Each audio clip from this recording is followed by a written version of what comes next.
देश के दुख सुख से इसका आज का रिश्ता नहीं। इसका पानी साफ है, शफाफ है, खारा नहीं। आपने हैरत है अब तक इस तरफ देखा नहीं। ओ,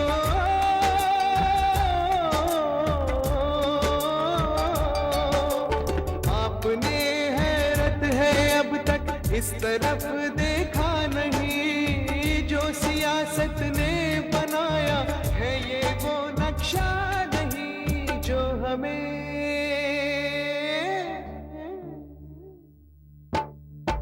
हमें कुदरत ने बख्शा है, ये वो सम्मान है। हिंदुस्तान है, हिंदुस्तान है। सिंधु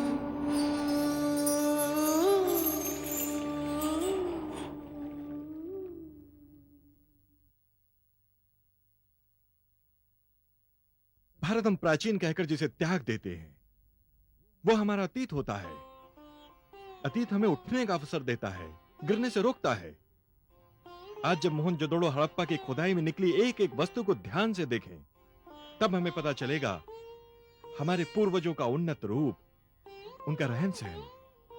भारत, उनके पास 5 बड़े बड़े उन्नत नगर थे। 5 नगर सिंधु घाटी सभ्यता के?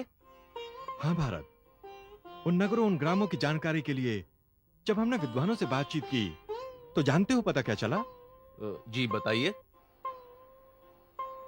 सन 47 के बाद ये लगा कि हमारे पास जो है हमारी प्राचीन संस्कृति यानी सिंध की घाटी से जुड़े हुए पुरातात्विक स्थल नहीं है। तो तब इन्होंने क्या किया कि पुरातात्विक स्थल नहीं है उनका भी खोज की जाए। तो अमलानंद घोष जी ने की, बाद में बीबी लाल साहब ने की, थापर साहब ने की और एस.आर. राव ने की। ये पहले भी, उसके पहले कुछ लोग काम कर चुके थे, लोगों को पता था, रंगपुर वगैरह खोज लिए गए थे मगर विस्तार से नहीं हुआ। तो खोदने के बाद जो फिर एक के बाद दूसरा क्षेत्र मिलता गया तब लोगों को ये अंदाजा आया कि भाई ये संस्कृति केवल सिंधु के कांठे में नहीं फैली हुई थी, इसका विस्तार गुजरात तक था, इसका विस्तार उत्तर प्रदेश के सीमा तक था, या इसका पूरा विस्तार पंजाब तक था और ये संस्कृति एक बड़े क्षेत्र में फैली हुई थी। कालीबंगा स्थल की खुदाई जब 1961 से 1969 के बीच में हुई थी तो मैं पहले 6 सीजन में मैंने वहाँ काम किया था। और वो एक, जैसे कि आमतौर से सिंधु संस्कृति के या सिंधु सरस्वती संस्कृति या हड़प्पा संस्कृति, जो कुछ भी आप कहना चाहें, उसका एक बहुत महत्वपूर्ण स्थल है। महत्वपूर्ण अनेक दृष्टियों से है। एक तो ये कि वहाँ पर पहली बार जो आरंभिक सिंधु संस्कृति या हड़प्पा संस्कृति है, जिसको अर्ली हड़प्पन कहते हैं, उसके अवशेष मिले। वहाँ पर किस प्रकार से उसका एक एवोल्यूशन हुआ, विकास होते हुए वो हड़प्पा संस्कृति का जो अभी स्वरूप, जो एक मैच्योर हड़प्पन जो देखने को मिलता है, उसके बहुत अच्छे अवशेष मिले थे। तीसरा ये था कि वहाँ पर एक निश्चित बहुत स्पष्ट अवशेष सिमेट्री के मिले थे, कब्रगाह के, जो कि पश्चिम की तरफ, नगर के पश्चिम की तरफ था और जिसमें कई शव मिले और अन्य शवाधान मिले थे। तो इसके अलावा कालीबंगा में एक अन्य बहुत रोचक जो दिलचस्प जो उदाहरण मिला था, वो था एक जोते गए खेत के अवशेष मिले थे, जो कि आरंभिक हड़प्पा कालीन है। जैसे कालीबंगा में ये था कि एक पूरा जो स्थल था उसके 3 मुख्य भाग थे, 3 भाग थे जिनमें से 2 मुख्य थे। एक जिसको कहा गया है कि वो अपर टाउन था, ऊपरी क्षेत्र या दुर्ग क्षेत्र, और दूसरा लोअर टाउन था जहाँ पर आम लोग रहा करते थे। जो अपर टाउन था जो पूरा, उसमें चारों तरफ प्राचीर बनी थी, चारों तरफ काफ़ी कच्ची ईंटों की प्राचीर थी, काफ़ी चौड़ी, और उसके अलावा उसमें कई प्लेटफॉर्म्स थे जो संभवतः किसी प्रकार के रिचुअल या रिलीजियस पर्पस के रहे होंगे। उसके अलावा जो उसी ये जो सिटाडेल एरिया था, सिटाडेल बाउंड था, यहाँ पर आरंभिक या अर्ली हड़प्पन संस्कृति के बहुत स्पष्ट अवशेष मिले थे, जहाँ पर दोनों मर्ज होते भी हम लोगों ने देखा। जो लोअर टाउन था, जो कि जहाँ लोग आमतौर से रहते थे, वो उसकी विशेषता ये थी कि एक मुख्य वो थी सड़क थी जो लगभग 7 मीटर चौड़ी थी। उसके पैरेलल एक और सड़क थी जो 3.5 मीटर थी, और इन दोनों के बीच इन सड़कों को इससे आधी, यानी कि 3.5 मीटर से आधी 1.75 मीटर सड़कें थी, और इनके बीच में मकानों के ब्लॉक्स बने थे। और इस प्रकार से इसकी जो संरचना थी, जो योजना थी, वो अन्य सिंधु संस्कृति के स्थलों के ही अनुरूप थी। ये जो स्थल था और हड़प्पा संस्कृति के महत्वपूर्ण स्थलों में ये एक रहा होगा। और ये कि सरस्वती, क्योंकि ये कालीबंगा ही एकमात्र स्थल नहीं था जो सरस्वती के किनारे मिला, और भी कई स्थल मिले। सिंधु सभ्यता के प्राचीन नगरों में एक प्रमुख नगर तक्षशिला भी था। पूरे विश्व में तक्षशिला विश्वविद्यालय को शिक्षा का महत्वपूर्ण केंद्र माना जाता था। विश्व भर से लोग यहां उच्च शिक्षा प्राप्त करने के लिए आते थे। तक्षशिला का तो बहुत ही जो प्राचीन भारत में जो विश्वविद्यालय थे, बल्कि प्राचीन भारत के जो प्रमुख नगर थे, उनमें तक्षशिला एक था। और इसमें कई कालों के अवशेष हमको मिलते हैं, और जो कि सबसे पुराने शायद संभवतः 6वीं शताब्दी ईसा पूर्व के हैं। और जो अन्य विश्वविद्यालय जो प्राचीन भारत में रहे, जैसे विक्रमशिला, ओदंतपुरी, उसी प्रकार से टेक्सिला, लेकिन टेक्सिला जो था इन सब से पहले हुआ, ईसा की आरंभिक शताब्दियों में यहाँ पर ये विश्वविद्यालय था, जबकि ये ओदंतपुरी, विक्रमशिला जो है परवर्ती काल के। सिंधु सरस्वती सभ्यता के अवशेषों से जिस प्रकार के गांवों और नगरों की जानकारी मिली, वैसे ही सुदृढ़ और विकसित नगरों का उल्लेख वैदिक साहित्य में भी मिलता है। सिंधुदेव, ये सरस्वती वही नदी है जिसे हम प्रयाग के संगम के द्वारा जानते हैं? हां भारत, ये वही पावन सरस्वती है जो आज दृश्य हो चुकी है। भारत, कभी थार का मरुस्थल सरस्वती के कलकल निनाद से गूंजता था, इसलिए सिंधु सभ्यता को सिंधु सरस्वती सभ्यता के नाम से भी जाना जाता है। हिंदू शास्त्रों में सरस्वती विद्या, कला, वाणी की देवी मानी जाती है। क्या ही वही सरस्वती है? हां भारत, ये वही सरस्वती हैं।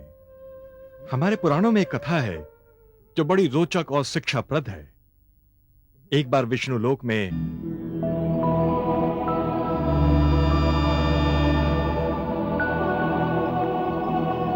प्रणाम देवी सरस्वती। प्रणाम। अरे देवी गंगा तो पहले से ही यहां उपस्थित है।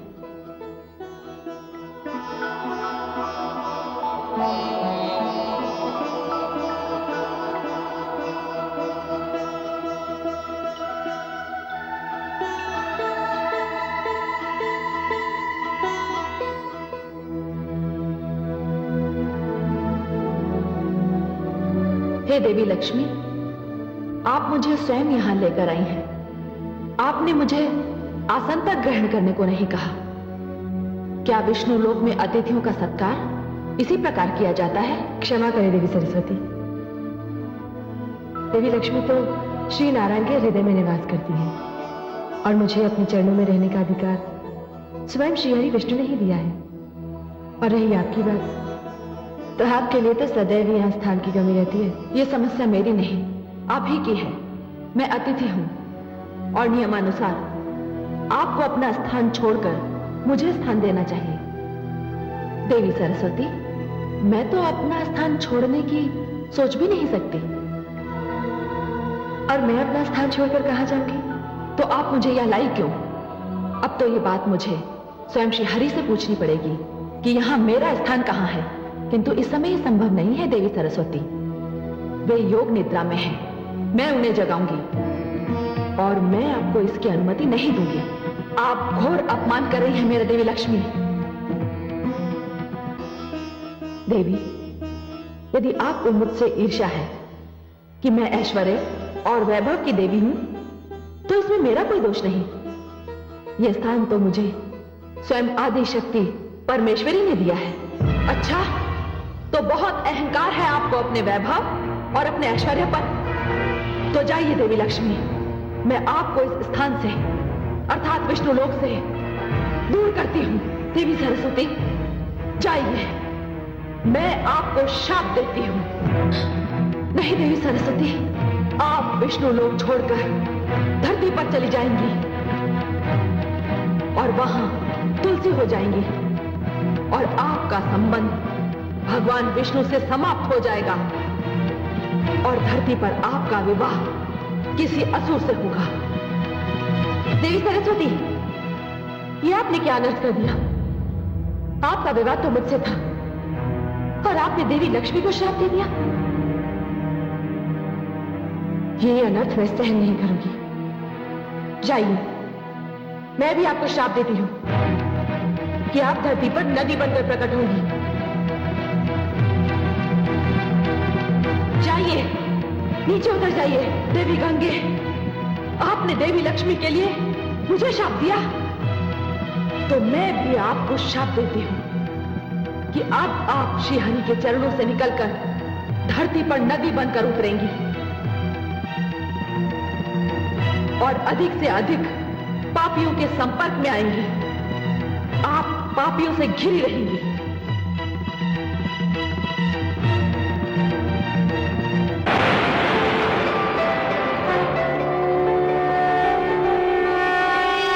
माते, मैं देख रहा हूं कि शाप ने आप में तथा आपकी शांति में कोई परिवर्तन नहीं किया है। पुत्र, यह शाप तो मैंने इसलिए स्वीकार किया जिससे संसार ये सीख ले कि ज्ञान को भी संयम की आवश्यकता होती है। जिस प्रकार जल अपने आप में शुद्ध और पावन होता है, किंतु उसे बाहरी विकार से बचाना पड़ता है, अन्यथा वो दूषित हो जाता है। उसी प्रकार ज्ञान को भी अहंकार से बचाना चाहिए। और इस तरह सरस्वती धरती पर प्रकट हुई। सरस्वती का उल्लेख गंगा के साथ साथ महाभारत में मिलता है। महाभारत में ही सिंधु का भी श्रद्धापूर्ण उल्लेख है। कालिदास, बाण, पाणिनि आदि की अनेक प्राचीन साहित्यिक कृतियों में सिंधु का वर्णन है। इस नदी की प्रसिद्धि महाद्वीप से बाहर तक फैली हुई थी, जिसकी अभिव्यक्ति यूनान और रोम साम्राज्य की साहित्यिक कृतियों में हुई है।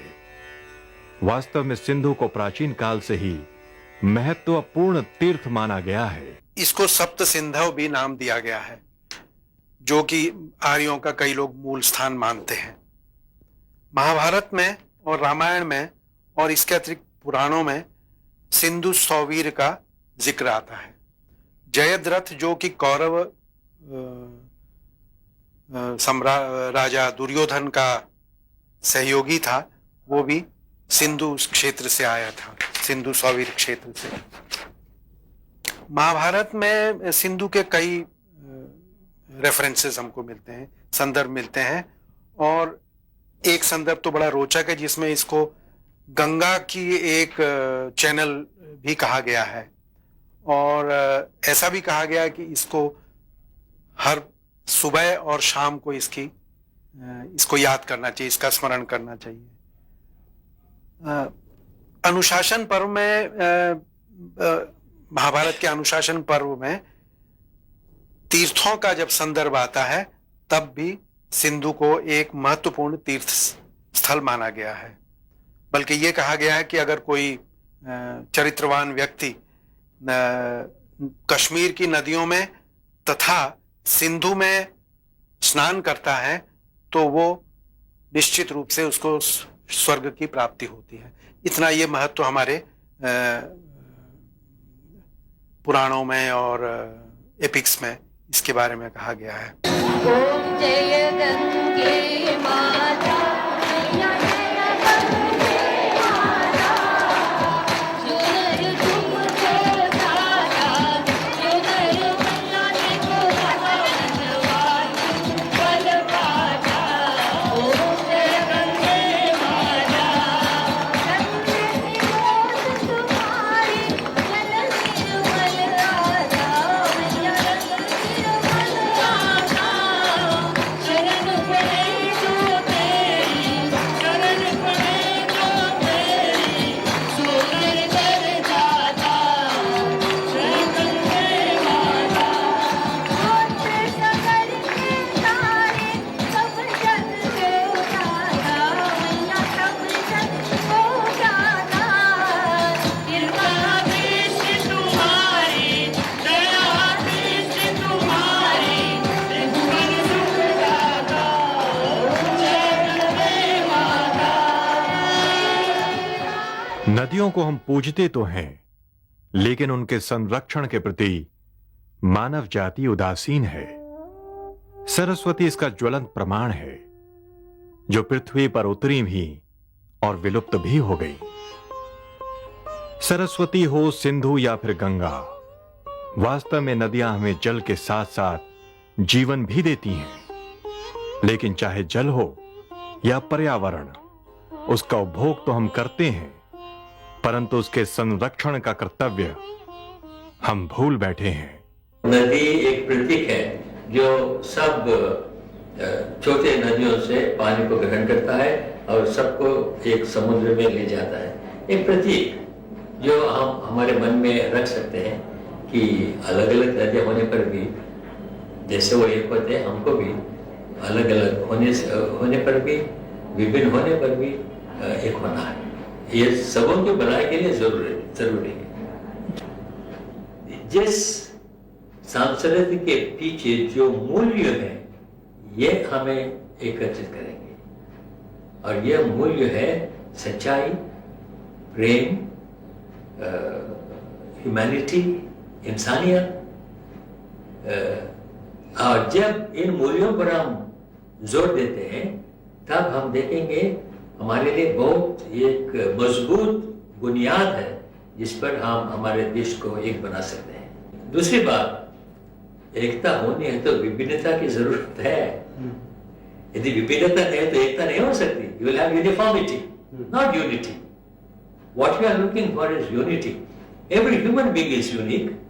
You are not I am not you. You are not he or somebody else. Every human being is unique. If that's the way God has made us, there must be purpose. There must be meaning. हमें उन मूल्यों पर जोर देना है, वो हमको एकत्रित बनाएंगे। और ये मूल्य हर एक धर्म में है जी।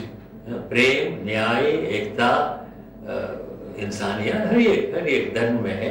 शायद मुझे पता नहीं उनका मन में क्या है, पर मेरे मन में यह है कि देखिए, रिवर के कारण हम फल उत्पन्न करते हैं, हम जी सकते हैं, पानी के बिना हम नहीं जी सकते।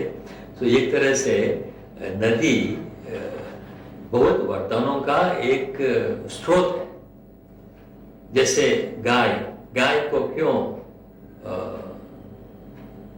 क्या पूछते हैं, ये एक बात यह है कि पुराने जमाने में किसानों को गाय एक बहुत बड़ी चीज थी, दूध देती थी और दूसरे कामों में भी लगाई जाती थी।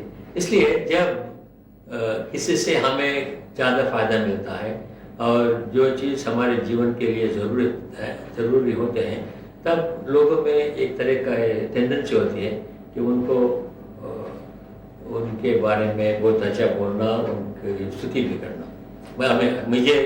मेरा विचार यह है, सिंधु 3 देशों को साथ लाती है, ऐसे वो भी और एक प्रतीक है कि हम अलग अलग होने पर भी एक हो सकते हैं और हमारे देश में इस एकता की बहुत जरूरत है।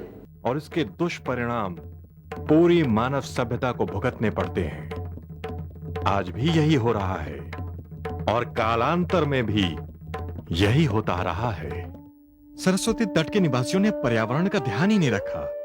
वन कटते गए, हरियाली नष्ट होती गई और देखते देखते ही सारा क्षेत्र थार की मरुभूमि में बदल गया।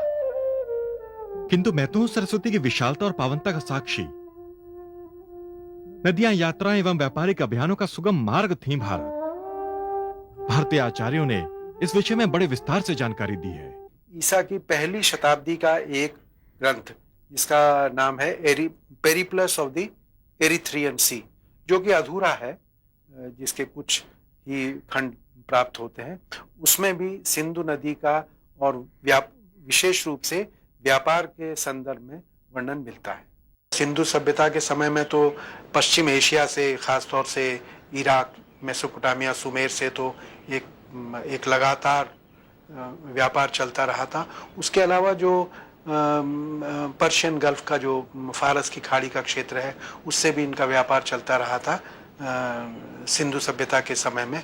और परवर्ती काल में यहाँ से इस व्यापार के और जो जैसे घोड़े वगैरह जो थे इस क्षेत्र के थ्रू ही आते थे, के जरिए ही आते थे। शुरू में हमारे जो व्यापार था, तो ये शायद सिंध का किनारा ही उसका महत्वपूर्ण केंद्र था। यहाँ से भारतीय जहाज व्यापार के लिए कम से कम पश्चिम एशिया में या जो है फारस की खाड़ी तक, पर्शियन गल्फ तक जाते थे। और सिकंदर का जो न्यारकस के साथ बेड़ा लौटा, वो भी इसी रास्ते गया था, और वो स्वयं जो था स्थल मार्ग से गया था। तो एक परंपरा है हमारी जो है हमारे व्यापार की, हमारी संस्कृति के पल्लवन की और संस्कृति के विस्तार की। 7वीं शताब्दी में जब जिसे रेशम मार्ग था वो कम महत्वपूर्ण हो गया, वो निरापद नहीं रहा, तो भारतीय और बाकी जो एशिया के व्यापारी थे उन्होंने इस मार्ग को चुना। तो इसके साथ साथ क्या होता है, जब ये मार्ग फलता फूलता है, 7वीं शताब्दी से तिब्बत में एक बड़ा राजतंत्र सांगोसन गंपो के अंदर स्थापित होता है। कश्मीर बड़ा महत्वपूर्ण बन जाता है। चंबा और हिमाचल के क्षेत्र में भी अनेक महत्वपूर्ण राज्य स्थापित होते हैं, समृद्धि आती है। उत्तरांचल के क्षेत्र में पौरवों का, उसके बाद कत्यूरियों का साम्राज्य बना रहता है। नेपाल में साम्राज्य बनता है, और इसके सहारे फिर सोना जो है, जो पहले हमारे यहाँ समुद्र से आता था, वो इन क्षेत्रों में आना शुरू हो जाता है। लेकिन मेरी दृष्टि से एक जो बहुत बड़ा पक्ष उनका था कि इस व्यापार में उन्होंने बहुत एक लिपि का जन्म दिया, जो कि ये बताता है कि एक ऊंची सभ्यता ही लिपिका दे सकती है। इतनी जानकारी प्राप्त होने के बाद भी हम आपसे इतने दूर रहे हैं सिंधु। मेरे विचार में इसके पीछे एक विशेष कारण है। सिंधु घाटी सभ्यता में जो हमें लिपि मिली है, उसे आज तक कोई पढ़ नहीं पाया। भारत, तुम्हारा अतीत तुम्हारे लिए जो रहस्य छोड़ गया है, उसे पर्दे से बाहर लाना होगा। और यह रहस्य जिस दिन खुलेगा, उस दिन वो काल, वो संस्कृति वाणी पा जाएगी। तब तक हमें प्रतीक्षा करनी होगी। करेंगे हम प्रयास भी, करेंगे हम प्रतीक्षा भी। देश के दुख सुख से इसका आज का रिश्ता नहीं,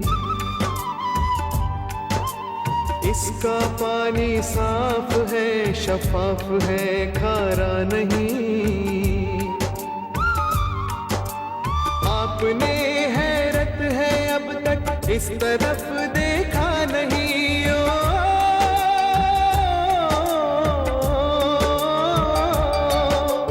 आपने हैरत है अब तक इस तरफ देखा नहीं। जो सियासत ने बनाया है ये वो नक्शा।